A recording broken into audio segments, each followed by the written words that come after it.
معدودات گنتی کے چند مہمان دن اللہ نے ہمیں نصیب کیے تھے، یہ اب ہم سے رخصت ہو رہے ہیں۔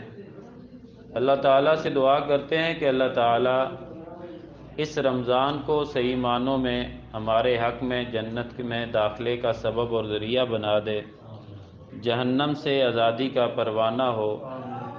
جو کمیاں کوتاہیاں رہ گئی اللہ اپنی رحمت سے معاف فرمائے۔ جو اس میں ٹوٹی پھوٹی عبادات، دعائیں، ذکر، اذکار، مناجات اللہ کے دربار میں کی، وہ اللہ قبول و منظور فرما کے ذریعہ نجات بنا دے۔ اس رمضان میں جو ہمارے عزیز و اقارب ہم میں موجود نہیں ہیں، اللہ ان پر بھی رحمت فرمائے۔ بشری تقاضے کے تحت جو غلطیاں، کمیاں، کوتاہیاں ہو گئی اللہ معاف فرما کے ان کے درجات بلند فرمائے۔ فوت شدگان کی قبروں پہ کروڑوں رحمتیں نازل فرمائے۔ جتنے بھی ہمارے جماعتی ساتھی، دوست، احباب، بزرگ اللہ کے پاس جا چکے ہیں، اللہ سب کے ساتھ رحمت والا معاملہ فرمائے۔ اللہ سبحانہ و تعالیٰ کی رحمت بڑی ہی وسیع ہے۔ قرآن کریم میں 2 مقامات کی تلاوت کی گئی ہے۔ ایک سورہ زمر سے آیت مبارکہ نمبر 53 تھی، دوسرا سورہ نجم سے آیت نمبر 31 اور 32 کی تلاوت کی گئی ہے۔ جتنے بھی مذاہب ہیں ان کے بڑوں کے بارے میں آپ کچھ نہ کچھ ضرور پڑھیں گے۔ ہندو مت ہے، بدھ مت ہے، مجوسی ہیں، زرتشت ہیں، کئی قسم کے مذاہب ہیں، کئی قسم کے لوگ جتھے اور گروہ بنے ہوئے ہیں کہ جو ان کا بڑا تھا، جو ان کا سرکردہ تھا، جو اس مذہب کو جاری کرنے والا تھا، جو بنانے والا تھا، جو گرو تھا، فلاں تھا، وہ بڑا غصے والا تھا، وہ بڑا سخت مزاج تھا، وہ بڑا یہ کرتا تھا، وہ کرتا تھا۔ لیکن اللہ سبحانہ و تعالی بڑا ہی مہربان اور نہایت رحم کرنے والا ہے۔ صرف اللہ تعالیٰ کا صفت غضب ہی نہیں بلکہ صفت رحمت، وسعت رحمتی کل شیء، اللہ فرماتے ہیں میری رحمت نے ہر چیز کو ڈھانپ لیا ہے۔ جہاں پر عذاب کا ذکر ہے، ترہیب ہے، لوگوں کو ڈرانا ہے، وہاں اللہ تعالیٰ نے اپنی رحمت کی امیدیں بھی بڑی دلائی ہیں۔ یہ رمضان شروع ہوتا ہے، اللہ تعالیٰ ایک اعلان کرنے والے فرشتے کو مقرر کرتے ہیں، یہ بھی اللہ کی رحمت کا حصہ ہے کہ سلسلۃ الشیاطین، سرکش شیاطین، و مردۃ الجن، اور جو سرکش قسم کے جن ہوتے ہیں شیاطین، اور ان جنوں کو اللہ جکڑ دیتے ہیں۔ وغلقت ابواب النار، جہنم کے دروازوں کو بند کر دیا جاتا ہے۔ وفتحت ابواب الجنت الثمانیہ، جنت کے 8 دروازوں کو کھول دیا جاتا ہے رمضان کے دنوں میں۔ یہ بھی اللہ تعالیٰ کی صفت رحمت کی نشانی اور دلیل ہے۔ اور اعلان کرنے والا اعلان کیا کرتا ہے؟ جس کی اللہ ڈیوٹی لگاتے ہیں، یا باغی الشر اکثر، اے گناہوں کو چاہنے والے، برے کاموں کو پسند کرنے والے، ان پر عمل کرنے والے، ان کے پیچھے بھاگنے والے، اب تو اللہ کی رحمت جوش میں ہے، تو ان برے کاموں سے رک جا، اللہ کے عذاب سے اپنے آپ کو بچا لے، اس کی نعمت کا، رحمت کا، جنت کا حقدار بن جا۔ وَيَا بَاغِيَ الْخَيْرِ اقبل، اور اے نیکی کو چاہنے والے، تیرے لیے تو یہ موسم بہار ہے نیکیوں کا، تو اور آگے بڑھ، اور کوشش، کاوش اور محنت کر۔ ہمارے سلف صالحین جو صحابہ اکرام رضوان اللہ علیہم اجمعین، ان کے شاگرد تابعین، تبع تابعین، ائمہ محدثین، ان کے بارے میں کتب احادیث میں کیا آتا ہے؟ وہ 6 ماہ تک یہ دعا کیا کرتے تھے، یا اللہ ہمیں رمضان کی نعمتوں سے، رحمتوں سے، برکتوں سے مستفید فرما، ہماری زندگی میں یہ رمضان آ جائے، ہمیں نصیب ہو جائے۔ پھر جب رمضان آتا خوب عبادت کرتے، جس طرح عبادت کا حق ہے، عبادت کا حق ادا کرتے۔ ان کی تو ساری زندگی ایک آئیڈیل اور نمونہ تھی، وہ عبادت میں ہی گزارتے، لیکن رمضان میں بالخصوص عبادت میں اور زیادہ اضافہ کر دیتے، خرچ کرنے میں، نیکی کے کاموں میں، ذکر اذکار میں، قرآن پاک کے ساتھ ان کا گہرا تعلق ہوتا، خوب محنت کرتے۔ پھر جب رمضان کا آخری عشرہ ہوتا ہے تو محنت کو اور زیادہ بڑھا دیتے۔ نبی رحمت صلی اللہ علیہ وسلم کے بارے میں آتا ہے، وَجَدَّ وَشَدَّ الْمِئْزَرَ، آپ اتنی کوشش کرتے، پہلے سے بھی زیادہ عبادت میں کوشش کرتے، اور اپنی کمر مبارک کو کس لیتے، عبادت کے لیے خوب تیار ہو جاتے، خود بھی بیدار ہوتے آخری عشرہ، اور اپنے گھر والوں کو بھی وَأَيْقَظَ أَهْلَهُ گھر والوں کو بھی بیدار کرتے۔ یہ کیفیت ہوا کرتی تھی۔ ہر رمضان کی رات میں آپ جبرائیل علیہ السلام کے ساتھ قرآن پاک کا دور فرمایا کرتے تھے، اور جب آپ کی زندگی کا آخری رمضان المبارک تھا تو آپ نے 2 مرتبہ جبرائیل علیہ السلام کے ساتھ دور فرمایا۔ اس طرح صحابہ اکرام کی لگن، شوق، ذوق عبادت کا اور زیادہ تھا اللہ کی رحمت کو سمیٹنے کے لیے۔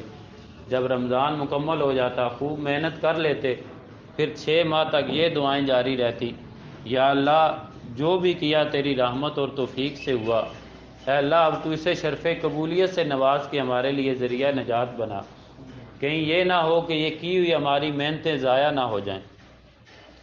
اللہ کی رحمت بڑی وسیع ہے، اللہ کے غصے پر، اللہ تعالیٰ کے غضب پر اللہ کی رحمت حاوی ہے۔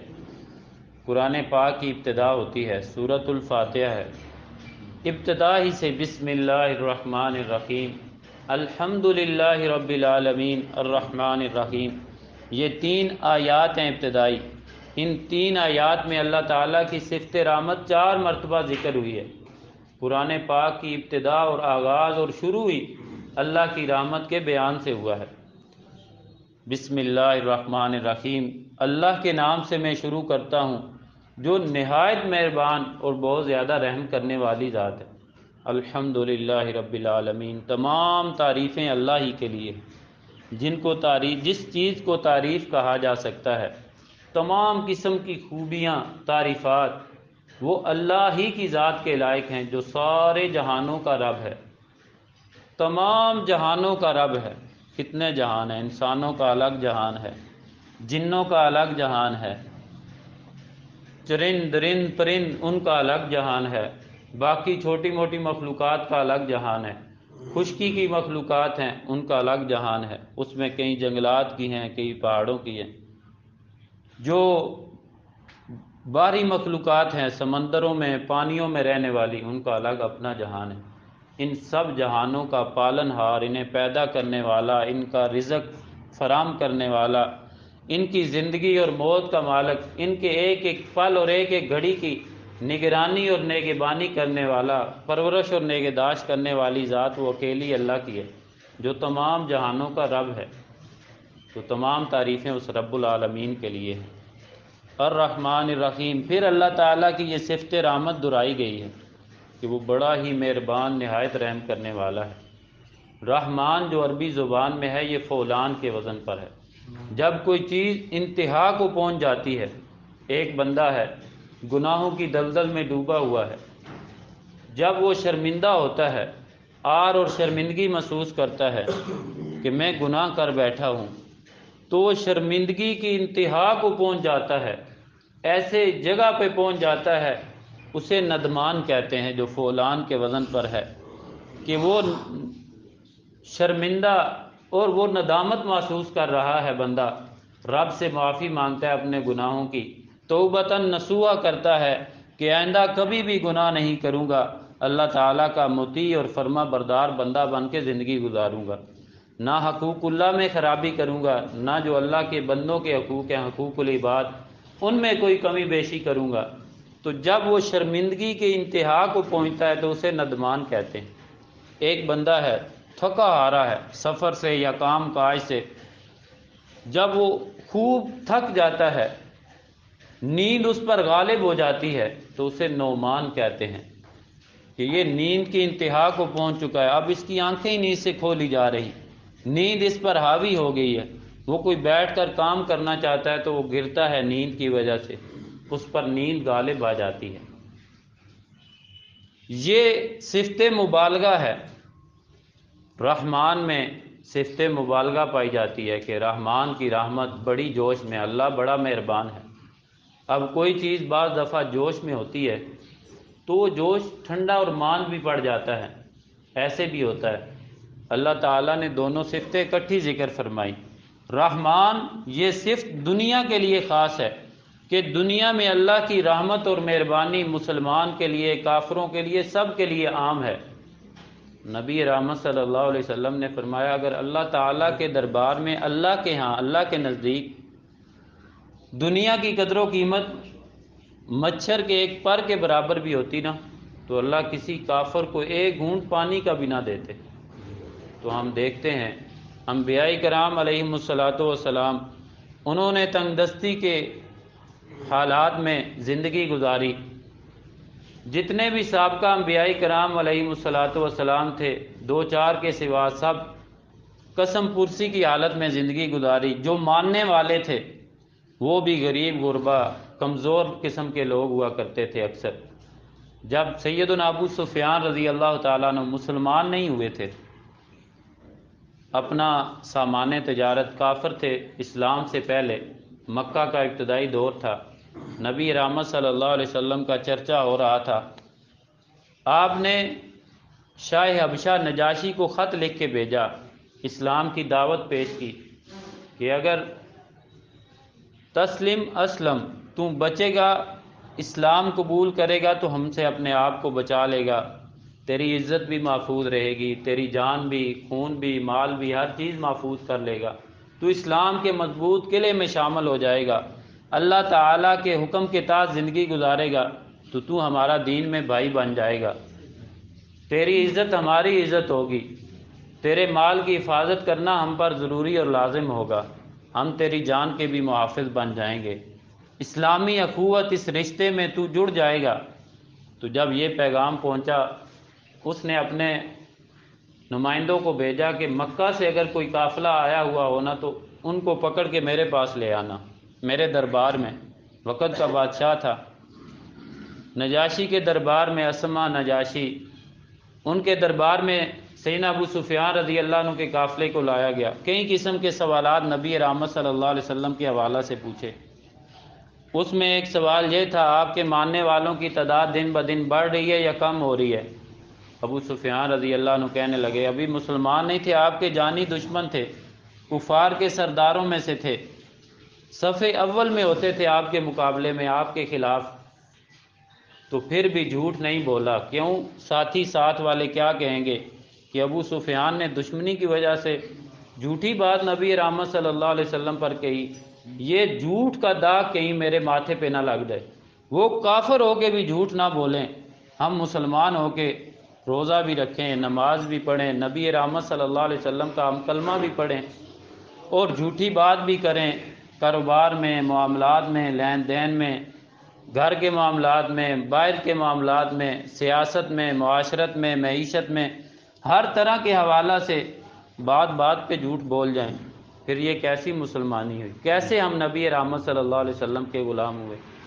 خیر، کئی سوالات، ان میں سے ایک یہ بات پوچھی کہ جو آپ کے ماننے والے ہیں وہ بڑے سردار قسم کے لوگ ہیں یا غریب غربا ہیں؟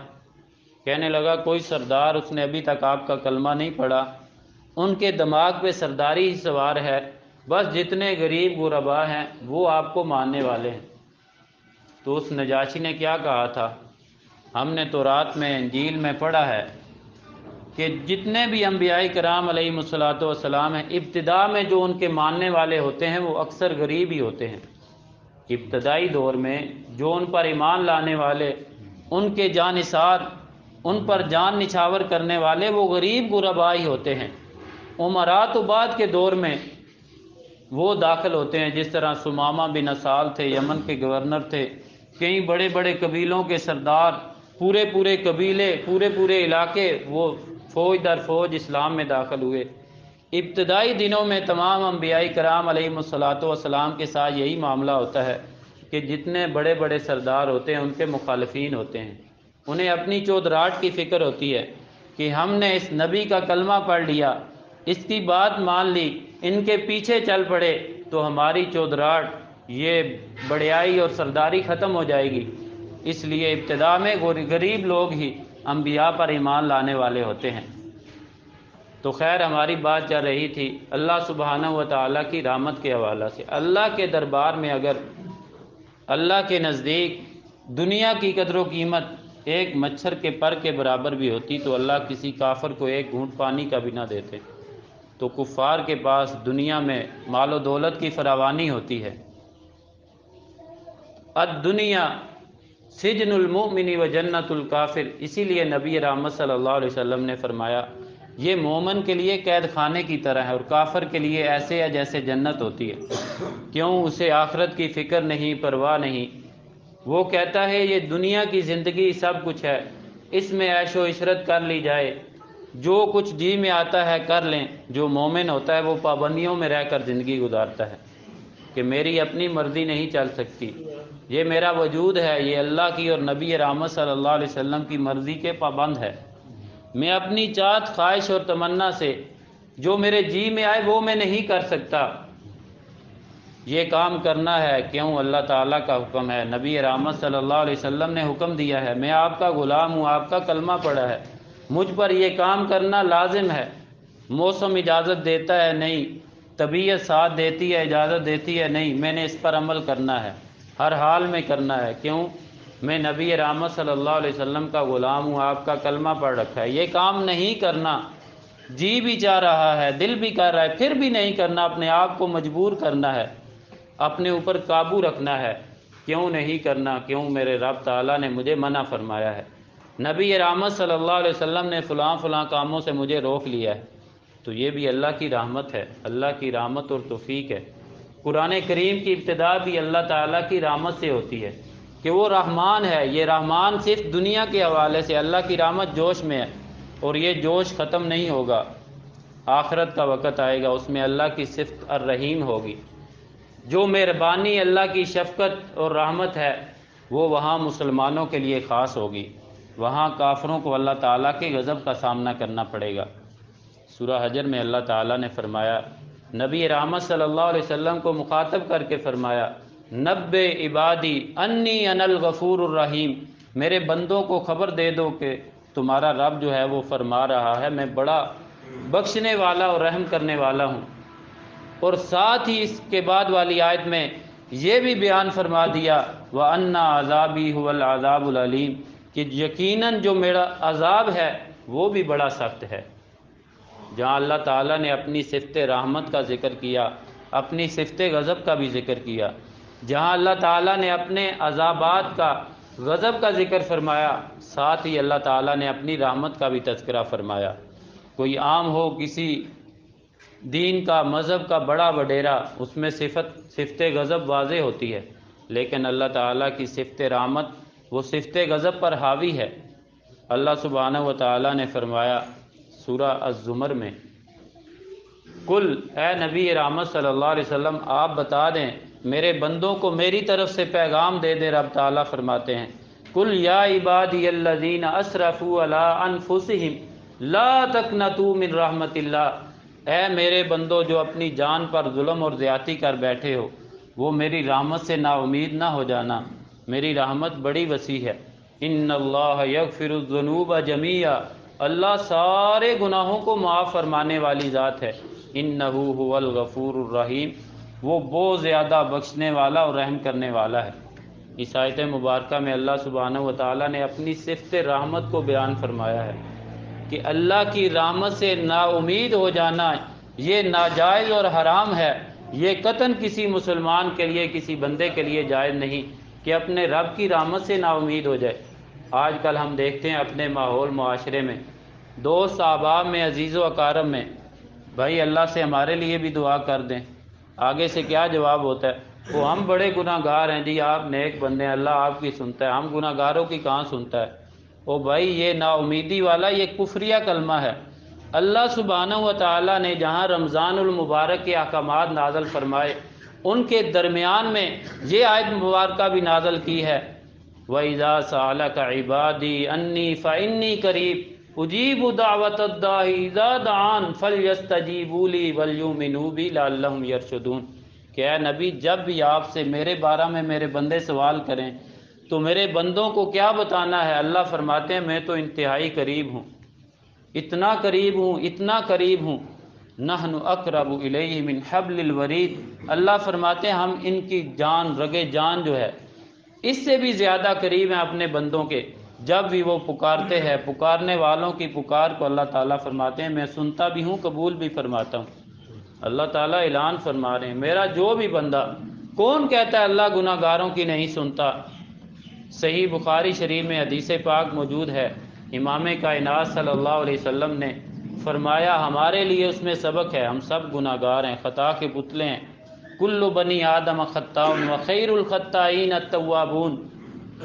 نبی پاک صلی اللہ علیہ وسلم نے فرمایا آدم کے تمام بیٹے بڑے گناہگار ہیں، ہر کسی سے گناہ خطا غلطی ہو سکتی ہے، لیکن ان غلطی کرنے والوں میں سے، خطا کرنے والوں میں سے بہترین خطا کار کون ہے؟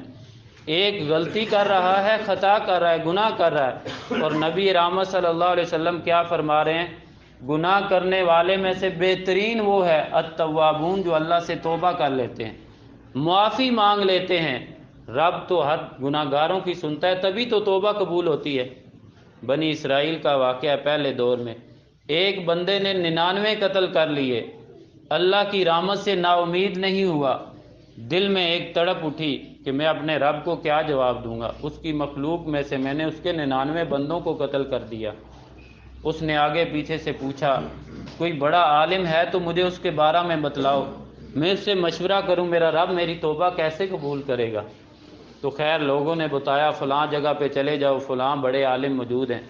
وہ ایک راہب کے پاس چلا گیا، راہب کے پاس جب پہنچا کہنے لگا اے اللہ والے مجھے یہ بتا، میں نے 99 بندوں کا قتل کیا، کیا میرے لیے توبہ ہے؟ اللہ میری توبہ قبول کرے گا، مجھے معاف کر دے گا، میں اتنا بڑا پاپی اور مجرم ہوں۔ تو اس نے اللہ کی رحمت کو مقید کر دیا، کہنے لگا توبہ توبہ، تیری توبہ قبول ہوگی، ہو ہی نہیں سکتا، تو اتنا بڑا ظالم، گناہگار اور پاپی ہے، مجرم ہے، قاتل ہے، 99 بندوں کو قتل کیا، ایک دو کی بات ہی نہیں۔ اس نے کہا اچھا یہ بات ہے، اس نے 100 کی گنتی کو پورا کر دیا، اس راہب کو بھی قتل کر ڈالا، پھر اللہ تعالیٰ سے ڈرا، دل میں اللہ کی رحمت کی امید بھی تھی کہ نہیں میرا رب مجھے معاف ضرور کرے گا، کوئی تو راستہ ہوگا نا، رب اتنا رحیم ہے۔ اللہ اپنی صفت رحمت کو بیان فرماتے ہیں، نبی رحمت صلی اللہ علیہ وسلم نے فرمایا اللہ تعالیٰ کی رحمت کے 100 حصے ہیں، 100، ان 100 حصوں میں سے اللہ تعالیٰ نے ایک حصہ زمین پر نازل کیا ہے، اس ایک حصے کی وجہ سے جتنے بھی درندے ہیں، پرند ہیں، چرند ہیں، حیوانات ہیں، انسان ہیں، جتنی بھی مخلوقات ہیں، جو ان کی آپس میں پیار، محبت، الفت پایا جاتا ہے نا، وہ صفت رحمت کی وجہ سے۔ اب شیر ہے، خونخوار درندہ ہے، چیتا ہے، بھیڑیا ہے، لومبڑ ہے، گیدڑ ہے، کتا ہے، دیگر خطرناک سے خطرناک جانور ہیں، حملہ آور ہونے والے پرندوں میں سے بھی جو جھپٹ کر حملہ کرتے ہیں، گوشت خور ہیں، ہر چیز کو چیر پھاڑ کے کھا جاتے ہیں، ان کی بھی آپس میں محبت، جو ان کے ہم جنس پرندے ہوتے ہیں، جانور ہوتے ہیں، یا ان کی اولاد آپس میں ہوتی ہے، یا انسانوں کی آپس میں اولاد، ماں باپ، بہن بھائی، ایک دوسرے کے ساتھ جو محبت الفت پائی جاتی ہے، یہ اللہ نے جو 100 رحمت کے حصوں میں سے ایک حصہ نازل کیا ہے، یہ اس رحمت کے حصے کا نتیجہ ہے، اور 99 حصے اللہ تعالیٰ نے اپنے پاس رکھے ہوئے ہیں، 99 حصے اللہ تعالیٰ نے رحمت کے اپنے پاس رکھے ہوئے ہیں۔ اللہ جو اپنے بندوں پہ رحمت فرماتا ہے، اللہ تعالیٰ نے تو بخشش کے بہانے رکھے ہوئے ہیں، وہ پھر اس بندے کو تڑپ پیدا ہوئی کہ میرے رب کے دربار میں کوئی تو معافی کا خانہ ہوگا، اس کی رحمت بڑی وسیع ہے۔ لوگوں سے پوچھا کوئی بڑا عالم بتائیں جو مجھے طریقہ بتائے، میرا رب مجھے کیسے معاف فرمائے گا، میں کیسے اللہ سے معافی مانگوں؟